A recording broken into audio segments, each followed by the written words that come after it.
Kingdom Kids families. My name is Heidi King. I'm your guest speaker for today, and I'm very excited to talk to you about something that I really enjoy about God's creation and the natural world. So today I'm going to talk to you about tracking and finding stories out in the natural landscape. I've really loved tracking for a lot of years, and I love finding the stories that are around us. I'm not an expert, but it's just something I really enjoy and wanted to share with you. So I have a lot of different tracking books, but I'll show you this one. Is a really fun one that sometimes I take out with me or sometimes just look at when I'm at home. So this is Mark Elbrock's Mammal Tracks and Signs. And I'm going to show you some little pictures of tracks that are some common tracks in our area, and you can try to guess what they are. And I'm just going to do a couple. So the first one I'm going to show you is this one. Alright, so if you notice, it has 4 toes and 4 claws, and if I were to draw a shape around it, it's sort of an oval or an egg shape.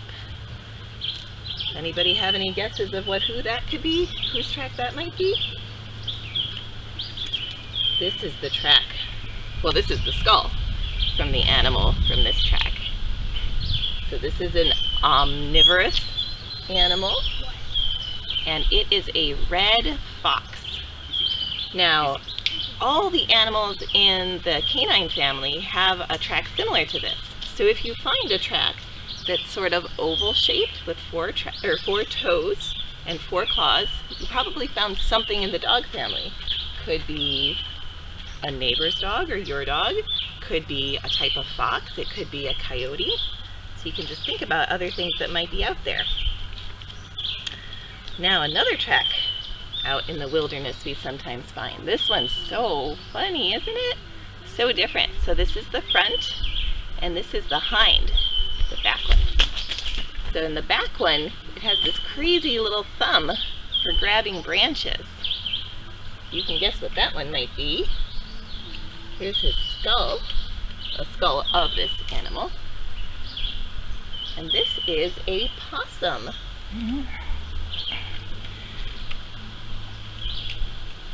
So that's another fun storyteller that we have in the woods around us and in the neighborhoods too. Alright, 2 more. This one, the front track almost looks like a little baby hand. It's got 5 toes, and the back track has 5 toes as well, but it's got that longer heel. And they can be sometimes smaller than this, sometimes bigger than this. Another omnivorous creature. This is the raccoon. Now I didn't bring my skull out for this last one, but I thought I would show you the track, and I bet all of you know this one. That is the white-tailed deer track. And that one almost looks like a heart shape, and that's the front of the toes, so the animal would be moving that direction. So we're going to go on a little walk in a little bit and look for some tracks. But when we find a track, what do? If we want to put the story together a little bit more, put the mystery together, which is the fun of tracking, we can ask some questions. Our first question could be, who made this track? We're just identifying who this animal could be. You see that okay? A little closer. A little closer then? Speed up. Your next questions could be, what and why? What were they doing here? Why were they here? Were they eating? Were they just passing through? Were they building some sort of nest or burrow? Where? Where were they going? Which direction are the toes pointing? You could also ask, how fast were they going? Were they running? Were they walking? Did they stop and take a break there? Another question you can ask is when? When did they make that track? If it rained or snowed the night before and you went out tracking, that's the best time to go tracking, you would know those tracks are pretty fresh. When we go out now, it hasn't rained here in a couple days, so the tracks here might be fresh, might be old, so we'll get to see. So we're going to go look at a little tracking story in just a minute here. So another way we can read stories in the landscape is looking at the trees around us. So this is a tree that I know some of its stories because we planted it a few years ago. This is a tulip poplar. And when we first planted it, let me just stay in the same place, please. A deer came along and made this rub mark, and we'll get in closer so you can see that detail. But then the tree healed, so there's a scar with some healing there. Then, a few years later, this happens in the forest too, a big tree fell over and knocked off the top of my tulip tree poplar. The top died when that happened, but all these little sprouts came up and they're still alive. So that's where it's at right now. And now we're going to go into the woods and find a bigger tree that also has a similar story to tell. So Miss Amy was going to zoom in on that. I'll try to zoom in right on there. it. That's where the deer rubbed. Oh, yeah, yep, there it is. All right. See that? So if you look at this tree, you might think that it was 3 separate trees that had grown really close together. But probably what happened was about maybe 70 or 100 years ago, this tree was one tree growing down here and got cut off. And then it sent up sprouts, just like that other tree we saw. And one by one, some of the sprouts died back until all that was left was these 3. So if we cut right here and counted the rings, we would know how old this section is. But if we cut way down there and counted all those rings, we would know how old the original tree was. So we'll go see one more example of this. So here's another example that you'll see. This tree looks like it has 5 trunks, but this one is already dying back, so that one's going to fall away, and those other 4 are going to take over, and then they're sort of going to compete with each other, and we'll see over the years who's left standing. But that's the same situation where it was cut down low, and the sprouts grew up. We are walking along, and we see just a real faint track here. So does that one remind you of any of the shapes we looked at? Looks like it's a little pointy in front. So we'll leave that one for one of the mysteries. It's a little subtle there, so you can make your guesses of what you think that one might be. 3. Then just a little bit further up the trail here, I don't know if you can see this, Miss Amy. There's another little treasure here. Somebody left to show us that they were around. A little bit of saw this tiny feather on the path. So using our questions, who dropped this feather? I don't know. Where were they going? What were they doing? We don't know much of this story, but it's, as far as I can see, it's the only feather around here. So it might have been just a bird passing through. I'm not really sure, but it's part of a bigger story. And the better we get at asking questions and tracking, the more we find answers and more questions. So here we are at a little muddy ephemeral creek, and there's all sorts of tracks and action going on here. But right here, we were blessed with a piece of a real clear story there. 1, 2, 3, 4, 5 little fingers with claws splayed out kind of like a little baby hand. And then a little further up here, there's another one. So since the claws and the fingers are pointing that way, this animal was traveling this direction and must not have minded going through the wet and mud, because he probably could have gone around. There's another track there. There's the water he came through. Yeah, it was okay with the water. So the who, those are raccoon tracks. We'll go up a little further. Here it looks like the raccoon continued to this muddy spot. This track isn't quite as clear, but you can tell it's still there because of these ridges of the mud that pressed up between his toes. And I was just telling Miss Amy that this raccoon must have come through between 10 o'clock and about 2 o'clock when we're here now, because I came out earlier scouting for tracks and those weren't here. So that's kind of a fun track aging of when he came through. Here's another track. This one you can see there's the heel pad. There's 1, 2, 3, 4 toes with claws pointing this way.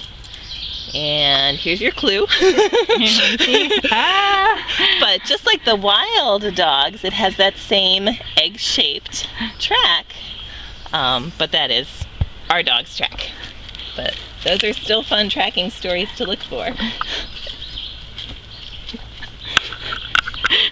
Here's one that's a little bit clearer still. Another deer track toes pointing that way, direction of travel. Now this one was here when I came out this morning around 9 or 10. So we know that one's at least that old, maybe even older. So like I said, there's all kinds of creatures moving around out in the woods out here. So here's a track mystery for you. What do you think that could be? We'll take another look at it later. So here's a track, again with that pointy front. And the back didn't register as much because the ground here is a little more compacted. But this is a heavy animal. You can probably guess this is the white-tailed deer. Now we didn't even see this track when we were walking this way, but when we walked this way and changed our perspective going back on our own tracks, that light hit it differently and we were able to see it. So hopefully you can see it there on the video. And then there's one more up here we'll show you. So here's what we think is another one along the same path. We think the same deer, just another step in the stride. Toes pointing that way, heading down the trail.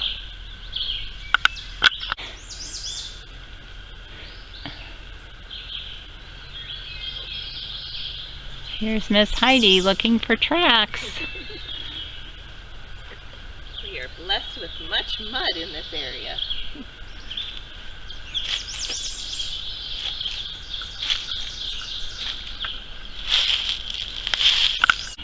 So everything in nature leaves a track. Even this little guy, this big little guy. This is a millipede.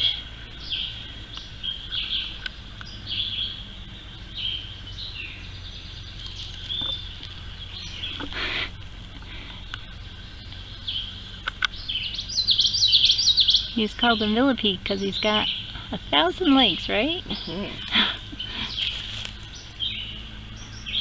you never see them trip. He's going into the weeds. So we're sitting here in this gravel to talk about other places where you can look for tracks.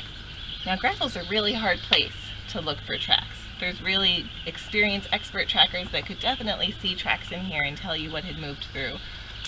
If you sort of look down the gravel, you can sort of see where maybe it's lumpy and moved around a little bit, but it's harder to see what moved through or what happened there.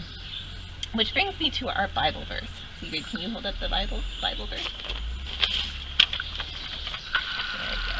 I don't have it memorized, so I'm going to see so I can read it. There we go. I'm trying to zoom in so I can hold it nice and there, that's great. The Lord himself goes before you and will be with you. He will never leave you nor forsake you. Do not be afraid. Do not be discouraged. Deuteronomy 31:8. So one of the reasons I love tracking and the way I think about it, how it applies to my life, is the animals are always moving around out there, even if we see the tracks, even if we notice them. Same way God's love is with us always. God is always working in our lives. And the more we can pay attention and look, the more we'll see evidence of what he's doing and what he wants to reveal to us. He's always there with us. There might be times in your life where it's all squishy mud and you can see his love and you can see what he's been doing and you can see his tracks all around. And there might be times where you feel like more you're sitting in gravel and you don't see what he's doing and you don't know what he's working in your life. And in those times, maybe you can change your perspective and you can look at it differently and you can see some of the things. But you can know and you can trust that he's promised to be with you. He's promised to go before you. And his love is with you everywhere. And he has stories to tell you and stories to reveal into your life. So I want to encourage you in your life to go out and look for tracks. Look in those muddy spots and look for the tracks of God in your life too, and look for where he's showing you his love.